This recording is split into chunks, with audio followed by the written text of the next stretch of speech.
একটুখানটা দাঁড়িয়ে থাকবো, প্রকৃতিটাকে একটু অনুভব করব, সে উপায় আছে? সংসার সে সময় দেয় না। হ্যাঁ, কিন্তু আবার ভোরবেলায় কিছু দেখাই যায় না। আজকে একটু কুয়াশা মতনও এসেছিল। আমার অনেক বন্ধু বলেছ, শ্রাবণী তোমার ওই ওপরের ব্যালকনিটাই বসে বসে একটু চা খাবে, দেখবে ভালো লাগবে। আরে ওপরের ব্যালকনিতে যেতে হবে না, নিচের চা দেখো নিচেই পড়ে আছে, চা পাতা ঢাকা দিয়ে রেখে দিয়েছি, একটু চা খাবো, একটু এনার্জি নেবো। ওই দেখো আদাটাকে ঘষে দেবো, সেও সময় পাচ্ছি না। সকাল থেকে বলে যাচ্ছে, শুনছো? আলাম বলো। শুনছো? বলো। আমি কিন্তু 7:30টায় ব্রেকফাস্ট করবো। আলাম আচ্ছা ঠিক আছে। বলে আমার চাটাই আজকে খাওয়া হলো না ভালো করে। আমি বললাম না বাবা, ব্যক্তিকে আগে আমি সাজিয়ে গুজিয়ে দিই, তারপরে আমি শান্তি করে উপরের ব্যালকনি তো দূরের কথা, নিচের বারান্দাটা তো যদি একটুখানি বসে চা খেতে পারি তাহলেও ভালো হয়। আর দেখো ছোলা ভিজিয়ে রেখে দিয়েছিলাম, ছোলা দিলাম, কুমড়োটা কেটে নিলাম তাড়াতাড়ি করে। কুমড়োটা একটু শক্ত, দেখবে শক্ত কুমড়ো কিন্তু খেতে ভালো হয়। এই দেখো আটা জায়গাটা 2 দিন ধরে ভাবছি পরিষ্কার করব, সে আমার সময় হচ্ছে না। আশীর্বাদ আটা নিয়ে এসেছি। প্যাকেটের আটা খেলে প্রভুর প্রবলেম হয়, আর লুজ আটা খেলে আমার প্রবলেম হয়। কোন দিকে যাব? প্রভু বেশি রুটি খায়। আমি বললাম যে ওই তাহলে এমনি আটা থাক, প্যাকেটের আটা আনতে হবে না। আবার ভাবছি 2 দিন একটু প্যাকেটের আটা করে দেখি। প্যাকেটের আটা করে রুটিগুলো কিন্তু খুব তাড়াতাড়ি করে ফোলে আর বেশ ভালো হয়। তা যাই হোক, এখানে 5 ফোড়নটি দিয়ে দিলাম, একটুখানি দিয়ে দিলাম হিং, একটা শুকনো লঙ্কা, তেজপাতাটা দেবো আর খেয়াল নেই, সব দিয়ে ঢেলে দিলাম একটুখানি। আর কুমড়োর তরকারি দেবে, সব থেকে ফাঁকিবাজি তরকারি হচ্ছে কুমড়োর তরকারি। তোমার নুন মিষ্টি ঝালটা যদি ঠিকঠাক থাকে তাহলে কিন্তু কুমড়োর তরকারি আর অতটা বাহাদুরি করতে হয় না। আর দিকে জল দিয়ে দিয়েছি, ওদিকে কুমড়োর তরকারি, এদিকে দেখো চা বসানো আছে, আমি এখনও কিন্তু চা খাইনি। এদিকে কুমড়োর তরকারিটা নেড়ে ছেড়ে একটুখানি, আবার একটু কুমড়ো একটুখানি না একটুখানি ভাজলেও না কেমন একটা গন্ধ হয়। একটুখানি ভাজা ভাজা হয়ে গেলে একটুখানি জিরে গুঁড়ো দিয়েছি, একটু ধনে গুঁড়ো দিয়েছি, ব্যাস আর কিচ্ছু দেবো না। জল ঢেলে দিলাম, জল ঢেলে দিয়ে চাপা দিয়ে তারপরে আটাটা মেখে নিয়ে, রুটিটাও হয়ে গেছে আমার। অত শত আর দেখাইনি, ভিডিও অনেক বড় হয়ে যাবে। আর দেখো, আচ্ছা কোনো মানুষ দানাদার খেতে ভালোবাসে ওই চিনির ডালাগুলো? আমি বললাম দানাদার আমি একদম খাবো না, আমার জন্য ছানার কেক এনেছে। আমার দানাদার খেতে একদম ভালো লাগে না জানো, উপরে চিনিটা এত বেশি এত বেশি। কিন্তু এক একটা দানাদার দেখবে সেগুলোকে কিন্তু ছানার গজা বলে, দানাদার বলে না। সেগুলো দেখবে ওপরে চিনিটা একটু পাতলা মতো, ওগুলো কিন্তু খেতে খুব ভালো লাগে।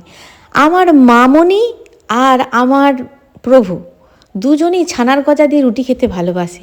আমি বললাম তুমি তোমার জন্য নিয়ে আসবে ছানার গজা, আমার জন্য একদম নিয়ে আসবে না, আমার একদম ভালো লাগে না খেতে। ছোটোবেলায় কোনো আত্মীয় যদি বাড়িতে দানাদার কি ছানার গজা বা এই দানাদার টাইপের জিনিস আনতো না, আমার খুব রাগ হতো। আমি ওই ওপরের ওইটাকে কেটে কেটে ফেলে দিতাম, দিয়ে ভিতরে যে নরমটা ওইটা খেতাম। কিন্তু এখন আর কি, বাদ দেওয়া, এখন বাদ দেওয়া মানে তো অন্যায়। হ্যাঁ, ওটা তো করতে পারবো না, জিনিস নষ্ট করব, এই তো বুদ্ধিটা এসেছে, ছোটোবেলার কথা বাদই দিলাম। ওই জন্য আমি এখন দানাদার খাওয়া ছেড়েই দিয়েছি। কমপ্লিট হয়ে গেছে, এবার একটু চা খাবো। সুপ্রভাত, কেমন আছো সবাই? অনেকদিন এরকম সুপ্রভাত জানানো হয়নি। কেমন আছো সবাই?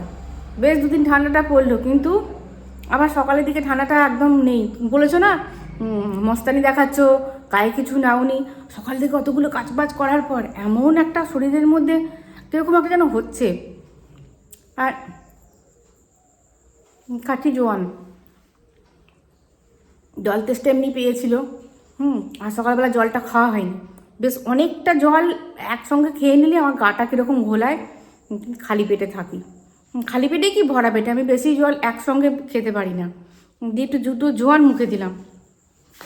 আজকে হচ্ছে শুক্রবার, আজকে বাইচুং লাগার কথা ছিল, আজকে মনে হচ্ছে লাগবে না, মনে হচ্ছে কালকেই লাগবে। কালকে শিওর লাগবে, কারণ বাগানটায় অনেক কটা কাজ আছে। ওই যে বেগুন গাছগুলো দেখেছো, তোমরা একজন বলেছো যে বেগুন গাছগুলো কাঁটা তার দিয়ে ঘিরে দিতে।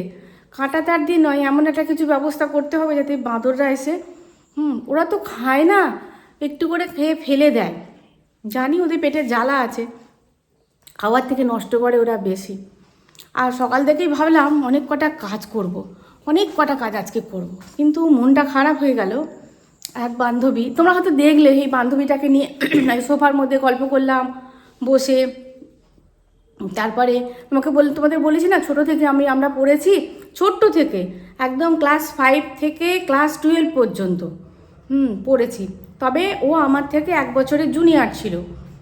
আর আমি মানে ও এইটা বলে আমি 9-এ পড়তাম, এইরকম গেছে। মানে ও 11-এ ভর্তি হয়েছে, আমি 12-এ তখন পড়ি, এরকম একদম মানে ছোট থেকে বন্ধুত্ব। ওর মা মারা গেছে, আমার হোয়াটসঅ্যাপে লিখেছে সোমবার দিন মা মারা গেছে জানিস। মা ভুগছিলেন, ওর ওর মা ভুগছিলেন, ব্রেন স্ট্রোক হয়েছিল, কথা ভুলে যাচ্ছিল, ওদের চিনতে পারছিল না ঠিকঠাক, বলছে কখনো চিনছে কখনো চিনতে পারছে না, এরকম হচ্ছিল। মুখে জোয়ান নিয়ে কথা বলা যায়? ঠিকঠাক খেয়ে নিয়ে তারপরে কথা বললেই ভালো হতো। কিন্তু আর এই যে আসবো আসবো করে আর আসা হবে না, বুঝলে? ওই জন্য তো সেই শেষে কথা হচ্ছে, আর মাঝখানের কোনো কথাই হচ্ছে না। মনটা খুব খারাপ হয়ে গেল যখন স্কুল থেকে যেতাম, ছুটি হয়ে যেত সেদিনকে তাড়াতাড়ি, সেদিনকে ওদের বাড়িতে যেতাম। বাড়ি গিয়ে মানে ওর মা কোনোদিন এইটা অনুভব করতে দেয়নি যে আমার সঙ্গে আমার মেয়ের বান্ধবী এসেছে। ওর মা সাবরিকে ডাক ডাক, ভাত বেড়েছি খাবি আয়, মানে আমি নিজের বাড়ির মেয়ের মতনই ছিলাম, আর ও আমার বাড়ির মেয়ের মতন ছিল। মানে তোদের তো বলেইছি, দেখো আগে জানলে তো একটু দেখা করতে যেতাম, কিন্তু পরে পরে জানিয়েছে, হয়তো সেই মুহূর্তে মানুষের মাথা ঠিক থাকে না।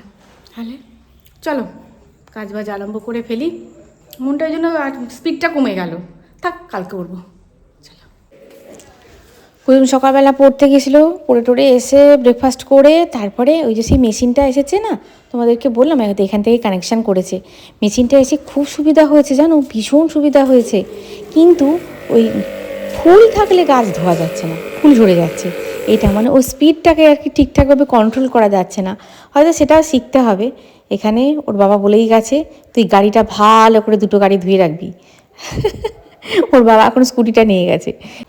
গাড়ি ধোয়ার দিন বাপরে বাপরে কত যে কাপড় দিয়েছি গাড়ি ধোয়ার জন্য, ওমা কাপড় দাও, ওমা কাপড় দাও, ব্যাস একটা গাড়ি ধুয়ে কাপড় কোথায় চলে গেল, কত কাপড় যে দিতে হয়েছে। মগ দাও, বালতি দাও, তোমার শ্যাম্পু দাও, এই দাও তাই দাও। আর এদিকে এই দেখো গাছ ধোয়া যাচ্ছে মোটামুটি, কিন্তু স্পিডটা এখনও ঠিক কন্ট্রোল করা যাচ্ছে না, স্পিডটা বেশি আছে, তবে ফুল গাছ ধোয়া যাচ্ছে না, ফুল ঝরে যাচ্ছে। ও দেখো ফুল ঝরে যাচ্ছে, দেখেছো? আমি বললাম ফুল গাছে দিস না, ফুল গাছে দিস না, ফুল ঝরে যাবে। এই দেখো হ্যাঁ বারণ করছি, শুনছে না। আর এদিকে দেখো যে নার্সারি থেকে এনেছিল গাছ, অ্যান্টিনিয়ামগুলো খুব ছোট ছোট হয়েছে। বলছে তোমরা কেমন অ্যান্টিনিয়ামগুলো দিলে ছোট ছোট হয়েছে। ওরা আবার 5-7টা গাছ ফ্রিতে দিয়েছে। আমি বললাম বাহ, কিন্তু ওই আগেকার অ্যান্টিনিয়ামগুলো ফুল ধরে যাচ্ছে একদম ছোট ছোট। আবার কতগুলো তোমার সালভিয়া মানে মারা গেছে, জল বসাতে হয়ে বা এখান থেকে কতগুলো মানে মরো হয়ে গেছে, সেইগুলো আবার কতগুলো নিয়ে এসেছে। আর দেখো এবারে চন্দ্রমল্লিকা, আমিও খুব মানে এক্সাইটেড যে এবারে চন্দ্রমল্লিকায় কীরকম কী ফুল হবে। অন্যান্য গাছ তো মাদার গাছ থেকে ফুল করা হয়, আমরা বুঝতেই পারি যে সাদা হবে আর হলুদ হবে, কারণ 2 রকমেরই মাদার গাছ আছে। কিন্তু এবারে তো করা যায়নি, চন্দ্রমল্লিকা কেনা, দেখা যাক কীরকম কী হয়, তোমাদের সঙ্গে শেয়ার করব। আর এদিকে পমপমগুলো একটু একটু ফুটতে আরম্ভ করছে। তবে আমার বাগানটায় রোদটা কম পড়ে জানো এখন। এই যে সামনের বিল্ডিংটা মানে অহেতুক যে বিল্ডিংটা করে রেখে দিল স্কুলে, এত সর্বনাশ, মানে সারা জীবনের সর্বনাশ আমার হয়ে গেল। বিল্ডিংটা যদি মানে কি বলবো, যেমন বিল্ডিংটা ছিল তেমন করলে এই বাগানে রোদটা মানে থাকতো। আর এদিকে কাচতে দিয়েছি, কি বলো তো, ব্ল্যাঙ্কেট একটা কাচতে দিয়েছি খুব ভরসা করে। তোমরা গত বছর বলেছিলে যে হ্যাঁ কাচা যায় শ্রাবণী, ব্ল্যাঙ্কেট কাচা যায়। বললাম আচ্ছা ঠিক আছে। আর এদিকে রান্নাবান্না কিছু শেয়ার করতে পারিনি, ফুলকপি আলুর ঝোল ঝোল মাখা মাখা একটা তরকারি করেছি, হ্যাঁ, আর ওতেই দিয়ে দিয়েছি 3-4 পিস মাছ। আর এদিকে ডিমের কারি করেছি, আর মাছগুলো পিসগুলো ছোটো ছোটো ছিল। আর এদিকে মূলো শাক ভেজেছি একদম। আর এদিকে কী করছি বলো তো, ওই যে তিল পোস্ত করছি, মানে 30% পোস্ত 70% তিল, পেঁয়াজ দিয়ে ভাজছি। এই হয়েছে আজকের রান্না। তেল না মাথায় মাখিয়ে দিলে ছেলেটা কোনো দিন তেল মাখে না জানো। দিয়ে আজকে বলছে সকালবেলায়, বলছি মামার শরীরটা যেন কেমন হচ্ছে। আমি বললাম দেখ ঠান্ডা পড়েছে তো, খুব ঠান্ডা জলে চান করছিস না, আবার মাথায় দিচ্ছিস না তেল। আজকে ভালো করে আমি তোর মাথায় তেল দিয়ে দিই, নারকোল তেল মাথায় দে, আর পেটে একটু নারকোল তেল দে। জানো নাভিতে তুমি যদি প্রতিদিন নারকোল তেল দাও, এত ভালো কাজ হয়, এত ভালো কাজ হয়। আগেকার মানুষরা দিত দেখতে, এখনকার দেয় না। কিন্তু নাভিতে নারকেল তেল দিলে মানে অনেক রোগ সারে জানো। আমি তো বলছি আমারও দেওয়া হয় না, আমি কিন্তু কুচুমকে বলি যে নাভিতে নারকেল তেল দিবি, দেখবি ভালো, মানে খুব ভালো হয়। আর দেখো ভালো করে তেল মাখিয়ে দিলাম, বলছে কি ভালো লাগছে। আমি যখন বুড়ো হব তুই তখন আমাকে দিবি তো, আমাকে তেল মাখিয়ে দিবি তো, আমি তখন বুড়ি হয়ে যাব। বলছে আগে তো হও, তারপরে ঠান্ডা দেখা একদম যাবে। কমে গেছে, সকালবেলা একদম ঠান্ডা নেই, কদিন বেশ ঠান্ডা ঠান্ডা লাগছিল। তোমরা বলছো খালি গায়ে মস্তানি করছো, আরে সকাল থেকে অনেক কটা কাজ করার পর না মানে কীরকম একটা শরীরের মধ্যে হচ্ছে, তখন আর গায়ে ওই সোয়েটার টোয়েটার চাপাতে ইচ্ছা করছে না। আবার যখন একটু শীত শীত মতন করছে তখন আবার না না না গো শীত শীত মতন করছে, তখন আবার গায়ে চাপা দিচ্ছি। একটু এডিটিং কাজ বাকি আছে, করে নেবো। সন্ধ্যাবেলা মনে হচ্ছে পিসি আর পিসেমশাই আসবে, নিমন্ত্রণ করছে এই ফুচকিটার অন্নপ্রাশন, আসবে মনে হয়। চলো, ব্ল্যাঙ্কেটটা রোদে দিয়েছি, শুকিয়েও গেল। আসলে মানে কি বলবো, ভয় পাচ্ছিলাম যদি মেশিন খারাপ হয়ে যায়, যদি মেশিন খারাপ হয়ে যায়। আমি আজকে একটা দিয়েছি, তবে এইভাবে ব্ল্যাঙ্কেটগুলো কেচে নিতে হবে জানো। ব্ল্যাঙ্কেট না কেচে না গায়ে দিতে ইচ্ছা হয় না। গতকাল একটা কেচেছিলাম পাতলা মতন, বাপরে যেই ভিজিয়েছি গো, পাতলা মতন হলে কি হবে। যখন আছাড় দিচ্ছি বাবারে মনে হচ্ছে হৃৎপিণ্ড বেরিয়ে যাবে, আমি বলছি দরকার নেই। তারপরে মনে পড়ে গেল, না তোমরা তো বলেছিলে গত বছরে অনেকজন যে শ্রাবণী ব্ল্যাঙ্কেট কাচা যায় ওয়াশিং মেশিনে। আলাম না, তাহলে ওয়াশিং মেশিনেই দিয়ে দেখি। তারপর দেখলাম যে না, ভালোই হয়েছে, একটা একটা করে কেচে নেবো, 4-5টা তো, মানে এই হালকা শীতের ডিপ শীতের এইরকম করে রাখতে হয় ব্ল্যাঙ্কেট জানো, পাতলা। এটা অবশ্য অনেকটা ভারী। ব্যাস শুকিয়ে গেছে, একটা বিশাল নিশ্চিন্ত হলাম, একটা অনেক বড় কাজ মিটলো। কালকে আবার 2টো দেবো। দেখেছো ছেলেটা বাড়ি থাকলে জিনিস, কোথাকার জিনিস কোথায় নিয়ে চলে আসবে। এটা কি বলো তো, এটা হতে হাত এক্সারসাইজ। দেখো টাইপড নিইনি তো, আমার হাতের আঙুলটা দেখতে পাওয়া যাচ্ছে ক্যামেরায়, একটু ইগনোর করবে। হ্যাঁ, এটা কি বলো তো, হাত আঙুলগুলো এক্সারসাইজ করার, এই যে এরকমভাবে এক্সারসাইজ করে না, এইটা বলে মা প্রতিদিন করবে। দেখবে আমি বলছি যা কাজবাজ করি আমার মনে হয় অতি এক্সারসাইজ হয়ে যায়। আর দেখো এখানে এসে গেছে পিসি আর পিসেমশাই, সন্ধ্যা হয়ে গেছে একদম। আমি সন্ধ্যা দেব না, কুচুম দিচ্ছে সন্ধ্যা, আর আমি ওপরে ছিলাম, আর আমি নিচে যাচ্ছি।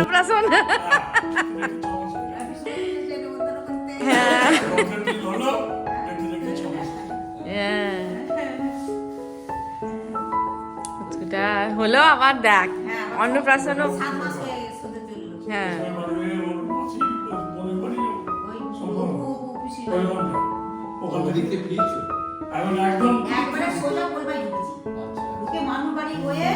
গতকাল পিসি পিসেমশাই এসেছিলো আর ভিডিওটা শেষ করা হয়নি, গল্প করতে করতে আর ভিডিওটা শেষ করা হয়নি, নাহলে গতকালই ভিডিওটা শেষ করে ফেলতাম। একটা প্রশ্ন অনেক দিন থেকে আসছে, হ্যাঁ মানে কি বলবো, অনেক দিন থেকে বলে 5-6 বার এলো প্রশ্নটা, মানে কমেন্টসটা আসছে।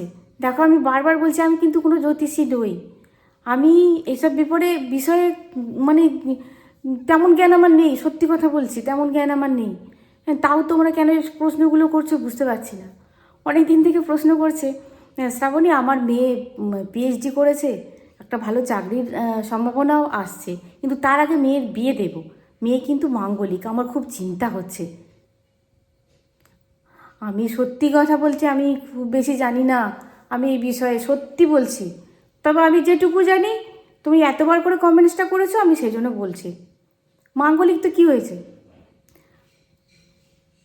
মানে এই কুণ্ডলিতে 12টা ঘরের মধ্যে 5টা ঘরে যদি মঙ্গলের প্রভাব থাকে তাহলে তাই মাঙ্গলিক। এটা নর্থ ইন্ডিয়ায় মানা হয়, সাউথ ইন্ডিয়ায় কি মানা হয়, 6টা ঘরে মঙ্গলের প্রভাব থাকলে মাঙ্গলিক। দেখা যাবে মানে কি বলবো 64-65% ছেলেমেয়েরা মাঙ্গলিক হয়। তো কি হয়েছে, মাঙ্গলিক তো খেয়েছে, মাঙ্গলিক তো ভালো, মাঙ্গলিক হয় তো ভালো। মাঙ্গলিকরা কত অ্যাম্বিশাস হয় জানো, মাঙ্গলিকরা সেলফ কন্ট্রোল করতে পারে।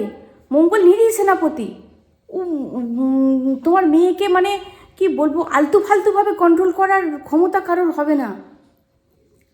তারপরে ভাবো ওরা এত কেরিয়ারের মানে কেরিয়ার করার স্বপ্ন দেখে এবং কেরিয়ার গড়েও ফেলে এনি হাউ। ওরা ভীষণ অ্যাম্বিশাস হয়। ভালো, মাঙ্গলিক হওয়া খারাপ নয়, কোথাও খারাপ নয় মাঙ্গলিক হওয়া। তারপরে ভাবো কেউ যদি ভাবে যে মাঙ্গলিক, সে হয়তো মাঙ্গলিক, ছেলেই ভালো মেয়েই ভালো। আমি অনেকে হয়তো ভাবে 50 বছরে গিয়ে BMW চাপবো। মাঙ্গলিক হলে ভাববে ও মানে কি বলবো, 26-27 বছরে গিয়ে আমি BMW চাপবো। এইরকম হয় মাঙ্গলিকরা। মাঙ্গলিক হওয়া ভালো তো। মাঙ্গলিক দেখ, এই না মানুষের মাথার মধ্যে বদ্ধ একটা ধারণা আছে, বাজে একটা ধারণা, মাঙ্গলিক মানে খারাপ, মাঙ্গলিক হওয়া মানে খারাপ, বিয়ের বোধহয় সমস্যা। অনেক মাঙ্গলিক আছে মাঙ্গলিক নয়, তাদের সঙ্গে বিয়ে হয়ে হ্যাপি। আমার বাবা ছিল মাঙ্গলিক, আমার মা মাঙ্গলিক ছিল না। এত হ্যাপি কাপল আমি দেখিনি। দুজনকে ছেড়ে কোনোদিন থাকতো না। ছোটো মোটো ঝগড়া তো সবাইকার মধ্যে হয়, সে তোমার লক্ষ্মীনারায়ণের মধ্যেও হয়েছিল, শিব দুর্গার মধ্যে হয়, আমরা তো সাধারণ মানুষ। ছোটো মোটা ঝগড়া অশান্তি সব বাড়িতেই থাকে, কিন্তু এত মিশ কেউ কাউকে ছেড়ে এক রাত্রের জন্যও থাকতো না, এত মিল ছিল আমার বাবা মার। তো কি, আমি নিজে দেখা মানে কত দেখেছি মাঙ্গলিকের সঙ্গে মাঙ্গলিক নয় তাদের বিয়ে হয়েছে। এবার কারোর মনের মধ্যে হয়তো একটা ধারণা থাকতে পারে যে যদি হয় যদি কেউ মাঙ্গলিকের, তাহলে তোমার মাঙ্গলিক বর জামাই খোঁজো, ব্যাপার মিটে যাবে। মাঙ্গলিকে কোনো অসুবিধা নেই, দুজনই বিশ্বাস, দুজনই একদম এক ক্যাটাগরি, কোনো অসুবিধা নেই। আর যদি আবার নাও হয়, মানে মাঙ্গলিক যদি নাও হয়, অনেক ক্ষেত্রে না, এটাকে তুমি ভুল ধারণা, অসুবিধা হওয়ার কারণই থাকে না, হয় না। এটা একদম সে আগেকার ধারণা ছিল, এআই যুগে এই ধারণা এখন আর নেই। তারপরে বাবু জ্যোতির্বিজ্ঞান অনেক এগিয়ে গেছে এখন। মাঙ্গলিক এটা জানা আছে অনেকে, কিন্তু এক সময় মাঙ্গলিক কেটে যায় জানো, একটা বয়সের পর মাঙ্গলিকটা কেটে যায়, অনেকের কেটে যায়। তারা কিন্তু সেই ধরে বসে থাকে, যেহেতু দেখেছে কুণ্ডলিতে মাঙ্গলিক আছে, তাহলে বোধহয় সারা জীবনই মাঙ্গলিক থাকবে। অনেক সময় মাঙ্গলিক আবার কেটে বেরিয়ে চলে যায়, থাকে না মাঙ্গলিকটা, সেই মাঙ্গলিক থাকেই না, বুঝলে। এসব নিয়ে একদম এখন এটা একদম ব্যাপার। তাহলে একটা ঘটনা বলি শোনো, একদম এর থেকে তো সত্যি ঘটনা হয় না। দেখো গান্ধারী মহাভারতে গান্ধারী মাঙ্গলিক ছিলেন, আর উনি যে মাঙ্গলিক ছিলেন সেটাকে না জানিয়ে বিবাহ হয়েছিল। যখন জানতে পারলো যে ভীষ্ম যে গান্ধারী মাঙ্গলিক, তখন প্রচণ্ড রেগে যায়। তার ফলে কি হয়, গান্ধার রাজ্যের অনেক রাজ্যবাসীকে মানে নৌকা করে ধরে নিয়ে এসেছিল, গান্ধার রাজাকেও ধরে নিয়ে এসেছিল। তার মধ্যে ছিল শকুনি, যে শকুনি মামা মহাভারতে, তার মধ্যে ছিল গান্ধার পুত্র শকুনি ছিল, শকুনিও তার মধ্যে ছিল। ভাবো, এনে কারাবন্দি করে রেখে দিয়েছিল। কেন না জানিয়ে বিয়ে করেছে, কেন ও তো মাঙ্গলিক, না জানিয়ে কেন বিয়ে করেছে, রেগে গিয়ে কারাবন্দি করে রেখে দিয়েছে। তখন ভাবো, একজনকার খাবার দিত, অতজনকে কারারুদ্ধ করে রেখে দিয়েছিল, অতজনকে ওই একজনকার খাবার খেতে হতো। তখন গান্ধার মানে রাজা তখন দেখলো একদিন তো সবাই মরবই, কিন্তু একটা নির্দিষ্ট সময় থাকে তো কারারুদ্ধ করার, তারপরে তো তাদের রিলিজ করে দিতে হয়। এই টাইম পর্যন্ত একজনকে বাঁচিয়ে রাখতে হবে, সেটা হচ্ছে শকুনিকে। সবাইকে তখন বোঝালো যে আমাদের রাজ্যকে তোমরা বাঁচাতে চাও?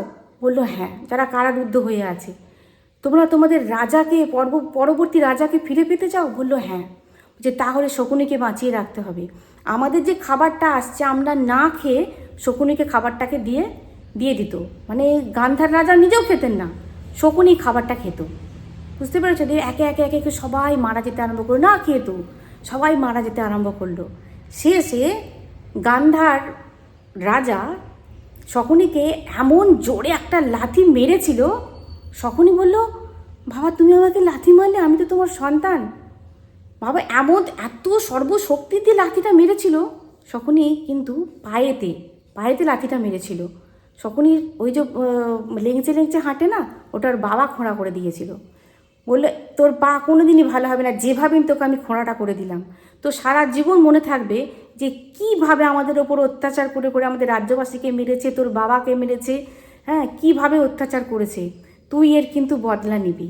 আর আমি মারা যাওয়ার পর আমার হাড় দিয়ে পাশা তৈরি হবে, সেই পাশা কথা বলবে এবং সেই পাশা চাল দিয়েই তো, আর তারপরেই তো শুরু হয়ে গেল মহাভারত। কিন্তু দেখো, এখানে তো ছিল মাঙ্গলিক গান্ধারী। হ্যাঁ, আজ ভাবো, মানে কি বলবো, সকলেই একমাত্র, মানে কত বুদ্ধিমান। এখানে তো শ্রীকৃষ্ণ বুদ্ধি তো ছিলই, পরিচালনা করেছিলেন। যদি কৌরবরা জিতে যেত, পাণ্ডবরা হেরে যেত, শকুনিকে আমরা ভগবান বলে মানতাম শ্রীকৃষ্ণের জায়গায়। বুঝতে পেরেছো? যেহেতু অধর্মের দিকে ছিল আর ধর্মের দিকে পাণ্ডবরা ছিল, সেই হেতু জিতেছে। কিন্তু যদি কৌরবরা জিতে যেত, শকুনিই কিন্তু ভগবান হয়ে যেত। বুঝতে পেরেছো? ও কিন্তু নিজের ধর্মকে রক্ষা করেছে, যে বাবার কথা দিয়েছিল, বাবার কথাকে রক্ষা করেছে। আর ভাবো, কি বলবো, মাঙ্গলিক তো ছিল গান্ধারী, তাহলে গান্ধারীর জন্য তো কিচ্ছু নষ্ট হয়নি। ধৃতরাষ্ট্র তো দিব্য ছিলেন। ধৃতরাষ্ট্র আবার অনেক রোগ ছিল, সেটা গান্ধারীকে বিয়ে করার পর নাকি ভালো হয়ে গেছিল। অন্ধত্ব ভালো হয়নি, অনেক রোগ ছিল নাকি গান্ধারীকে বিয়ে করার পর ভালো হয়ে গেছিলো। তাহলে শতপুত্রের জননী হয়েছিলেন, দিব্য সব কিছু তো চলছিল ওনার জন্য, তো ওনার স্বামীর কোনো ক্ষতি হয়নি, কোনোই ক্ষতি হয়নি। তাহলে ক্ষতি তো হয়েছিল অধর্মের জন্য, অধর্ম করেছিল বলে ক্ষতি হয়েছিল, গান্ধারীর জন্য কিন্তু কোনো ক্ষতি হয়নি।